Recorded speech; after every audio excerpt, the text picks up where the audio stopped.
I give to you the Franken banker. Oh, we're going for that multi-brand look. I created this high banker, fueled off nothing but caffeine, hate, and no sleep. And here's the problem. That is too big to do what I want to do, and that is too small. I needed a mid-size, and now I have it.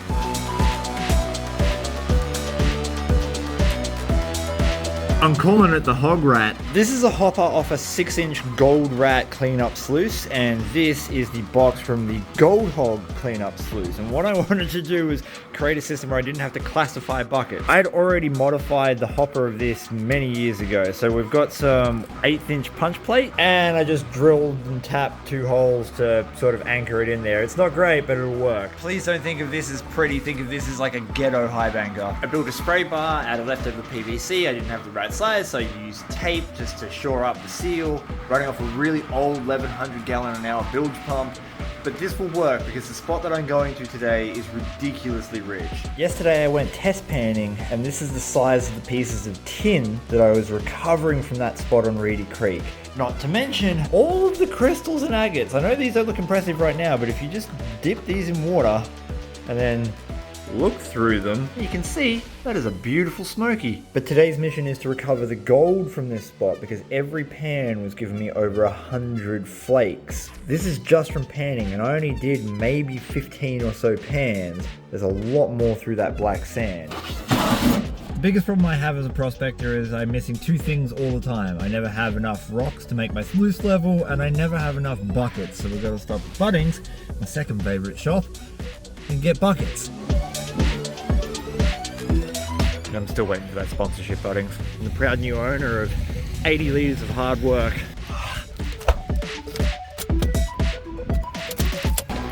Oh, I love that feeling when you finally get to the creek and you can start working.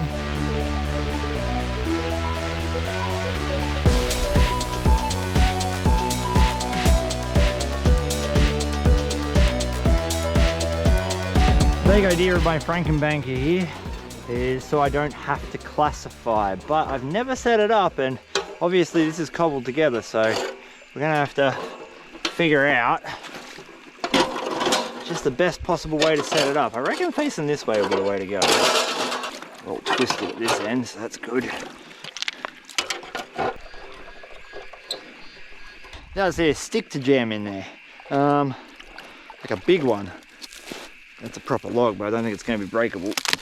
I told a lie. That was very breakable. Oh man, that's a little ghetto. That's a little ghetto.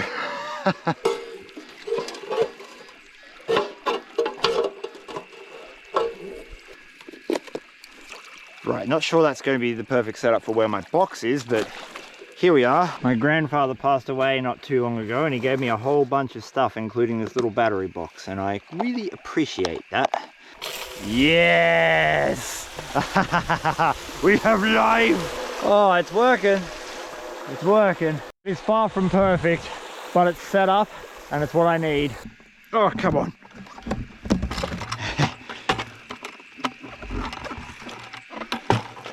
All right, to me spot. Time to fill the gumboots up early in the day. Woo, that's refreshing. Oh, there are no forces stronger in this universe than 2 buckets stuck together. Oh, yeah.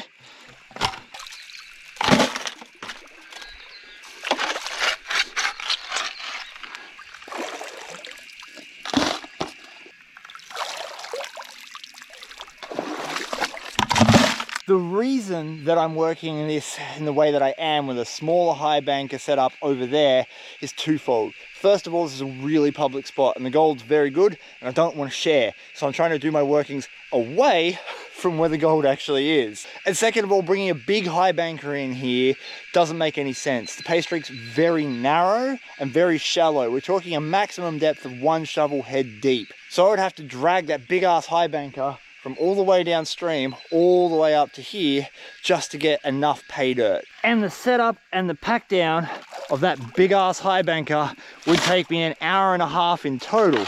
So instead, I'm using a smaller machine that's much quicker. That's approximately 80 litres of pay dirt. Oh yeah, and it's heavy. At least I got 2, right? Everyone keeps telling me, Chris, you got to take 2 buckets. It's easier. And I'm kind of going to let them sit in the water in the hope that the weight is reduced. All right, power box, do your thing.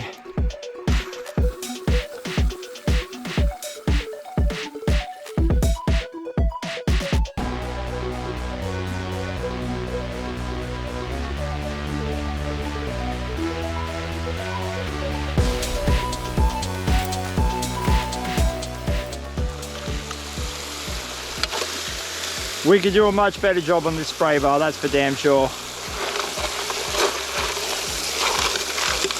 What I'm finding is working particularly well is just loading about 3 shovels into the hopper, and then because my spray bar setup isn't perfect, then just washing the gravel at this end, and it's coming away clean. You got to remember I'm using a very tight mesh pattern too, so we're getting a lot of very small rock. That's fine in the big tailings as long as it's clean. The Golden Reedy Creek isn't that big. Unfortunately, it looks like Grandpa's old battery has run out of juice. It was fully charged this morning, but that's okay. I got my other one in here. Oh, look at that monker.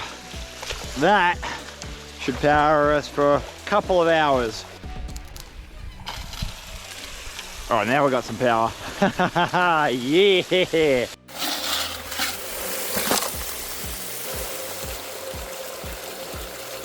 I've chosen the wrong mesh size in the hopper. It's very tight. It's going to be fine for gold because all the gold in this area is well below that mesh size, but it's reducing my processing power. So whilst this is faster than a river sluice, it's probably not by much. Overloaded, overloaded. Ambitious, a bit too ambitious. Historically speaking, that mat from Gold Hog has lost a fair amount of gold in its time. I've got better with its setup, but it's good just to do a quick test pan to make absolutely sure that we're not blowing out any kind of ridiculous amount of gold. The Gold Hog mats have always shed off a bunch of black sand, so I'm not surprised to see a lot of that in our tailings. What we don't want to see is a ridiculous amount of gold. We have got precisely 0. Well, that's good. I vaguely just realized how much work this is actually going to be today. This is going to be a lot of work. I'm gonna do some dodgy creek maths. It takes me approximately 30 seconds to dig and fill one of these pans, and then about let's say 2 minutes to pan it down. So we're going to say 2.5 minutes per pan. But how many pans in a bucket?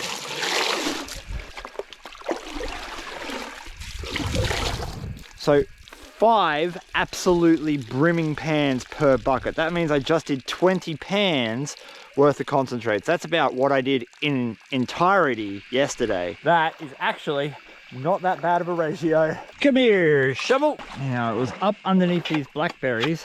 There was some real decent pay dirt. And it's just all covered up by sand, which again, is the hider of gold. I love that. I kind of hear everyone being like, well, you're saying that there's gold there, but we haven't seen it other than the stuff on your kitchen bench. So, let's do a test pan.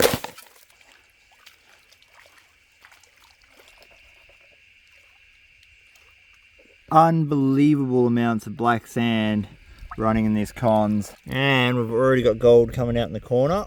I know there's good gold in this dirt. Oh, look at that. Easy as, bro. That kind of gold adds up pretty damn fast.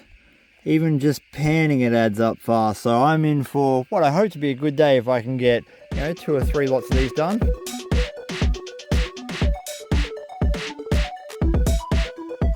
As a little experiment, this was 2 shovels worth of dirt, and one of these buckets holds 12. That means that there is 6 pans per bucket, not 5.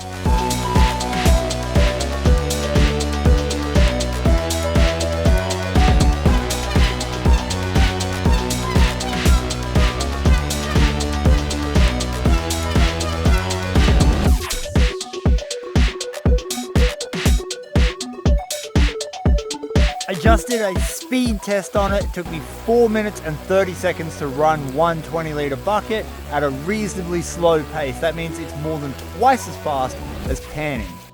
However, that's 5 buckets of dirt, or the equivalent to 30 pans worth of concentrate. So I'm thinking I'm going to pull this mat because I don't want to clog it up.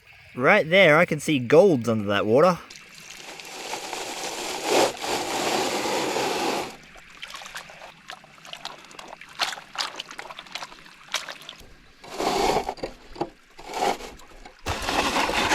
Let's see how much gold we managed to recover thus far. Now, if we have a terrible recovery rate, given that I know how much gold was in this. Oh, that's a sapphire there. Sweet. Oh, that's beautiful. But if we get terrible gold recovery, we can just literally go back to doing some hand panning. I can see gold all through the black sand. Very hard to show you that on camera because of the amount of gemstones and other things that are in here. But no, we're getting a reasonable amount of gold there. Look at that. That's the kind of gold we're recovering. It's very fine.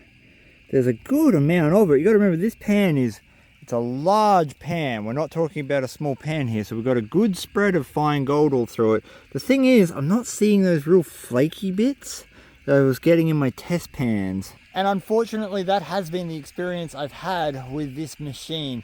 That mat is good-ish for certain situations, but every time I've tried it out here, it works just good enough to lure me into a false sense of security that I should come back out with it. Then I have that same pondering thought, like, should I have been doing that? Should I have been using something else? At any rate, I'm going to run my last 3 buckets and just see what happens. Bang on 17 minutes to finish those buckets, putting my bucket rate at about 5 minutes per bucket. Considering there's 6 pans worth of dirt per bucket, that's still much faster than panning. However, I've selected the wrong mesh size.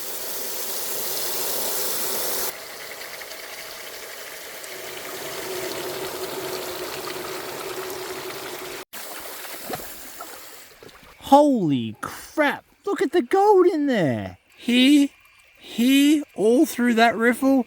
There's more all up here. At least I know it's getting the damn gold. What I mean by the mesh size is wrong is that the punch plate is too small to be efficient. What I mean is the punch plate is too fine. It's allowing all the gold through, but to get the gold through there, I have to do a lot of manual scrubbing in the box, and that's where I lose efficiency.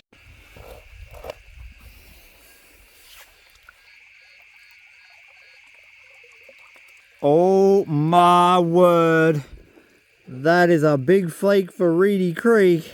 That thing looks more like a Buckland Valley flake. That thing's huge. For Reedy, that is massive. Nice big shotgun pellet there too. Don't know how that made it through the mesh. We got the same sort of result.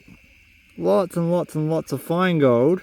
Even though this is faster than panning, I do think I'm losing a little bit too much to really warrant continuing using my Franken banker. I'm going to go back to panning concentrates. Still, sure is pretty. And there is a lot of gold in that pan. Perhaps I should have bought the big high banker here. I still can. The big high banker would have made this one hell of a lot easier. But my Franken banker was cool, right? It was cool. My mum probably thinks it's cool. Right, Mum? Well, even if my mum doesn't think it's cool, I think it's pretty cool. It just needs some improvements. We can do improvements. They don't call me spud engineering for nothing. I am glad I called it when I called it, because this is just from one pan. There's no way what we've got in our concentrates in that bucket matches that for how much dirt I just moved with those buckets. That means we're losing gold out the back end and out of our fine tailings. So I'm going to do 6 pans in a row and not empty any of my concentrates into the bucket, so we can compare what 6 pans looks like compared to what we're getting out of our high banker concentrates. That is the equivalent of 1 bucket's worth of concentrates panned down, and it took me 6.5 minutes. So with all of that set up, I was saving 1.5 minutes and losing gold. Sometimes I'm a dickhead. If there's someone out there that has a mid-size high banker I want a good one. If there's someone, let me know below.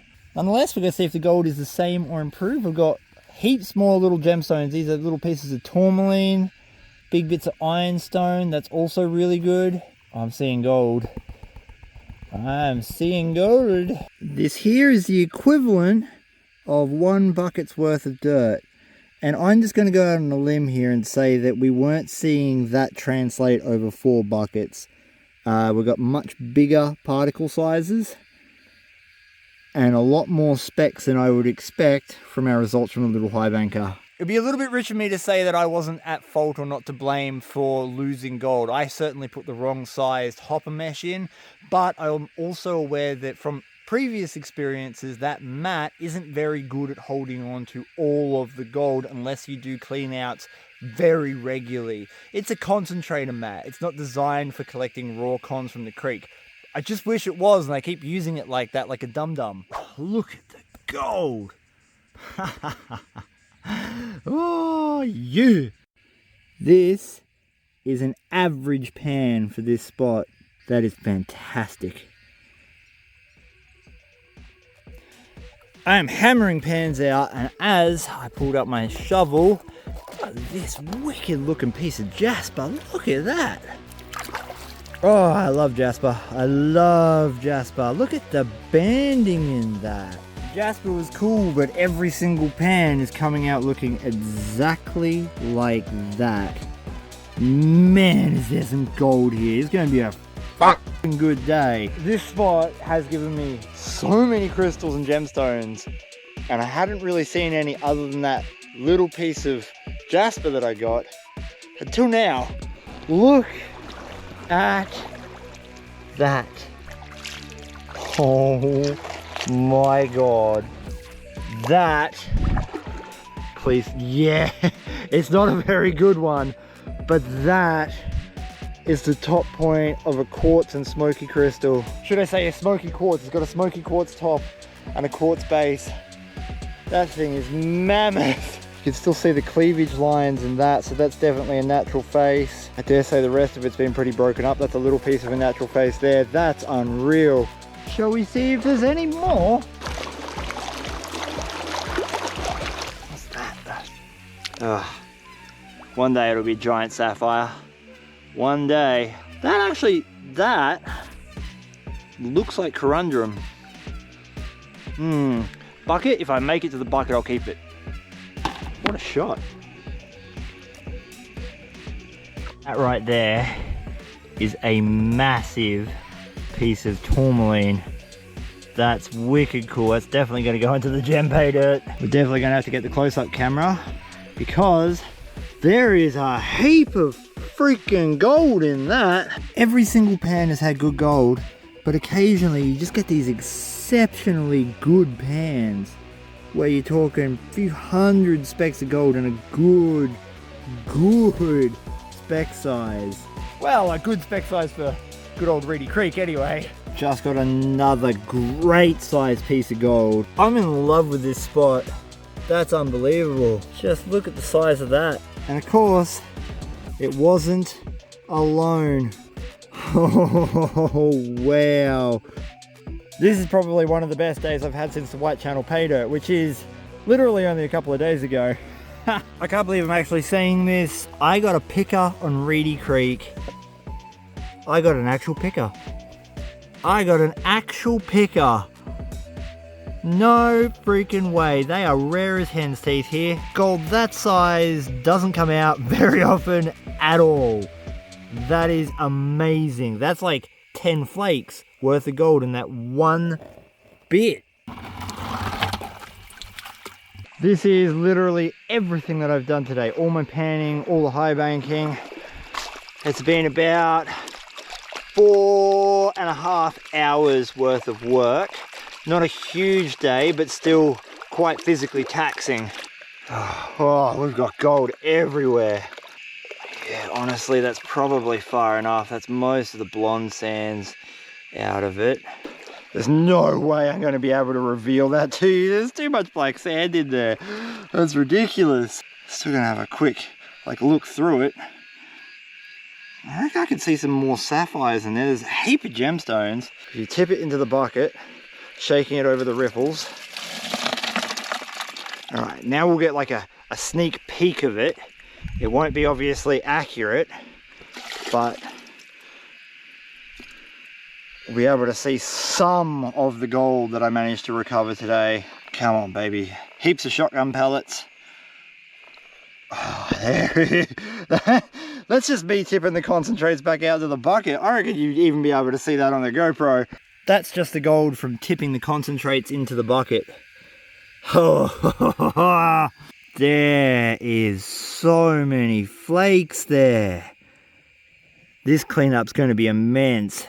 That's going to be really good. This spot is unbelievable. Today couldn't get any better. It just couldn't. Well, it could if the high banker is set up properly. Maybe the proper high banker could get better, but that's pretty good. The cleanup process for any amount of black sand off Reedy Creek is usually fraught with difficulty. You see, the black sand is made from cassiterite, which is the precursor to tin. It's extremely dense and it's also non-magnetic, and that leaves me with very few options to process the gold out of those concentrates. In this case, I chose to use a small high banker utilizing a cleanup mat from Dream Mat.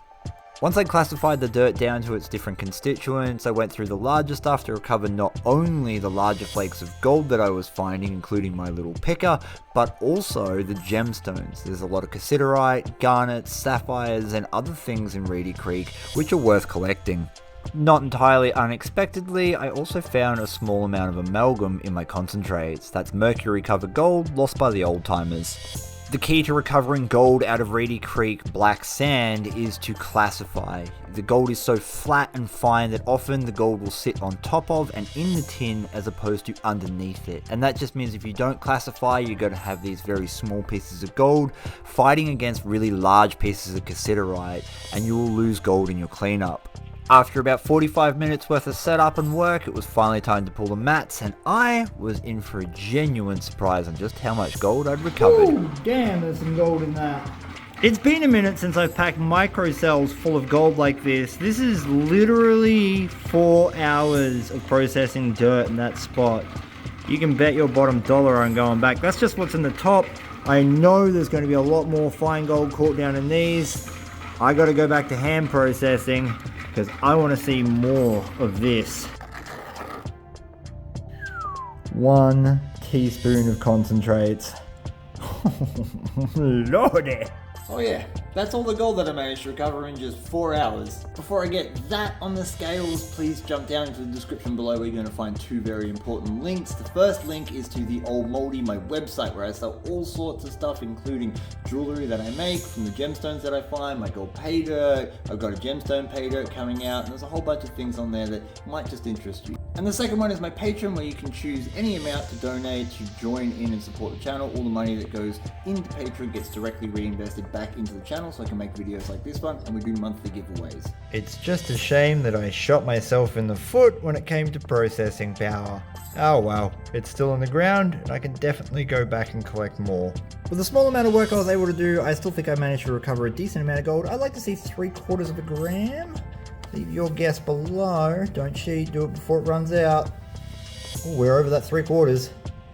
1.155. Alright. There's a little bit of black sand in there, but that will not add up to very much at all. So I'm going to say 1.1 grams. Which today's gold price rate is about 110 Australian dollars. Not bad for 4 hours work.